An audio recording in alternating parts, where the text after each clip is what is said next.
Sur instruction du chef de l'exécutif provincial, Grace Nkwanga Maswangi Bilolo, le ministre provincial de l'Intérieur, Sécurité et Affaires coutumières, Constant Manvidila, accompagné du ministre de l'Agriculture et Pêche, Fiston Lubaki, et de deux membres du cabinet du gouverneur de province, Maître Hippolyte Vassi Kambele et Siassi Espoir, respectivement conseiller politique et relations extérieures et conseiller en charge des questions juridiques, effectuent un bref séjour dans la cité côtière de Mwanda pour se rendre compte de l'effectivité de la libération de 129 pêcheurs congolais arrêtés dernièrement par la marine angolaise. Sur place, un conseil local de sécurité élargi aux chefs de secteur, groupements et villages concernés est tenu dans la salle des réunions du bâtiment administratif du territoire, et c'est en présence du vice-consul angolais basé à Mwanda. À l'issue de cette séance de travail ouverte par la présentation de la carte postale de cette entité administrative stratégique par l'administrateur du territoire,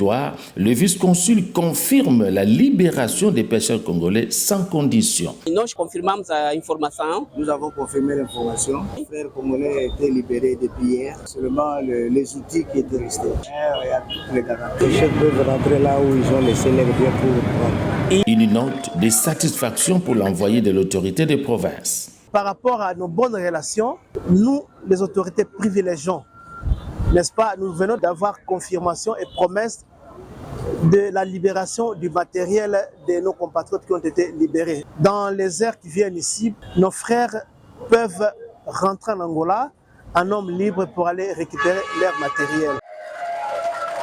L'implication du gouverneur du Congo central et sa promptitude dans la recherche des solutions pour l'intérêt du peuple, un acte loué et par la population. Nazali président yaba pêcheur ya Lifuma Kimwabi. To remercier nan monsieur le gouverneur grâce à Bilolo na makambo asali pour na peuple parce que Fatia Lobaki le peuple d'abord. Les séjours se clôturent par la visite du site des pêcheurs de Tchianfumu où une deuxième tentative d'arrestation est déjouée par la présence de l'équipe du gouvernement Grace Nkwanga Maswangi Bilolo et la prestigieuse unité flottante mise à la disposition de la force navale. Ces bateaux militaires alternance pacifique immobilisés depuis 2 ans attendent la cérémonie de remise officielle pour laquelle le numéro 1 du groupement naval sollicite le lobbying de l'autorité provinciale pour l'utilisation dans la sécurité et patrouille dans les eaux territoriales.